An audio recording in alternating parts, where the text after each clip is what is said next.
Hello, ഞാൻ ജാനിയുടെ കൂട്ടുകാരി സരിക. എന്താ ഫോൺ കട്ട് ചെയ്തേ? നീ മോടി കൊച്ചേ, നിനക്ക് വേറെ പണിയൊന്നുമില്ലേ?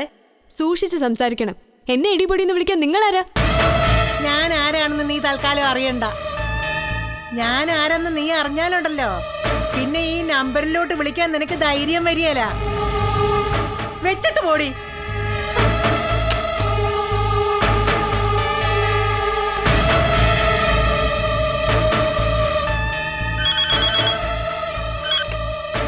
ഹലോ, നിങ്ങക്ക് ഫോണിൽ സംസാരിക്കുന്നതിന്റെ മര്യാദ അറിയോ? ഇങ്ങനെയാണോ നിങ്ങൾ മനുഷ്യരോട് ഇടപെടുന്നത്? നിങ്ങൾ ആരാന്ന് ചോദിച്ചാൽ മറുപടിയില്ല. വേറൊരാൾക്ക് ഫോൺ കൊടുക്കാൻ പറഞ്ഞാൽ ഫോണും കൊടുക്കില്ല. ഇതെവിടത്തെ മര്യാദയാ? എടി കൊച്ചേ, നീ എന്നെ മര്യാദയൊന്നും പഠിപ്പിക്കാറായിട്ടില്ല. നീ ആരാടി എന്നെ ബക്കറ്റ് കയറാൻ?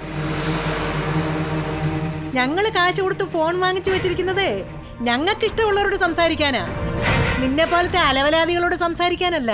ഞാനല്ല, നിങ്ങൾ അലവലാതി. ബ്ലഡി ബിച്ച്, ദുർമന്ത്രവാദിനി, ഓനമർദ്ദ, ദുഷ്ടപിശാച്, കരിമ്പാല യക്ഷി, രക്തരക്ഷസ്, വൃത്തികെട്ട ഈനം പേച്ചി.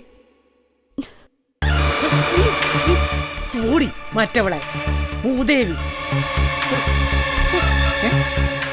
കട്ടായോ? അവള് കട്ട് ചെയ്തിട്ട് ഓടിയോ? അവളെ ഞാൻ അവളുടെ നമ്പരും അറിയാൻ മേലല്ലോ. എന്താ ഇതൊക്കെ? അമ്മ ആരോടെ ഫോണിൽ തട്ടിക്കറിയത്? ഒരുത്തി എന്നെ ഫോണിൽ ചീത്ത വിളിക്കുന്നു. ആര്?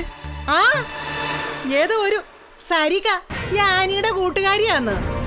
അയ്യോ, അവളെ എന്റെ കയ്യിലോട്ട് ഇപ്പൊ കിട്ടണം.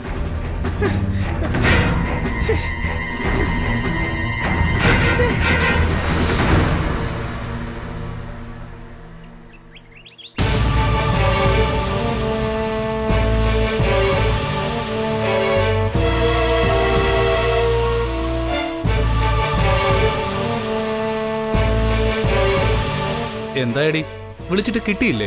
കിട്ടി. മുഖം കണ്ടപ്പോ മനസ്സിലായി ശരിക്കും കിട്ടിയെന്ന്. ഞാനുണ്ടല്ലോ, എന്ത് വന്നാലും ശരി, ഞാൻ കമ്പൈൻ സ്റ്റഡിക്ക് ജാനിക്കുട്ടിയുടെ വീട്ടിൽ പോകാൻ തീരുമാനിച്ചു. ആഹാ, അത്ര കൊള്ളത്തില്ലല്ലോ.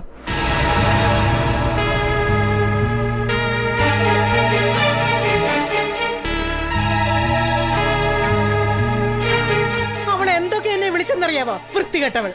അവൾ അങ്ങനെ വിളിച്ചോ? അതിപ്പോ ഞാൻ അവളെ വിളിച്ചതാ. അല്ല, അവൾ അങ്ങനെയും വിളിച്ചു. അവളെ എന്റെ കയ്യിലോട്ട് കിട്ടിയിരുന്നെങ്കിൽ ഞാൻ ഇനി വിളിക്കട്ടെ. ഇനി അവളെ വിളിക്കട്ടെ, ഞാൻ കാണിച്ചു കൊടുക്കാം സരസമ്മ ആരാന്ന്. അമ്പടി കേമി. അവളെ വിളിച്ച് ചോദിക്കമ്മേ ജാനിയെ.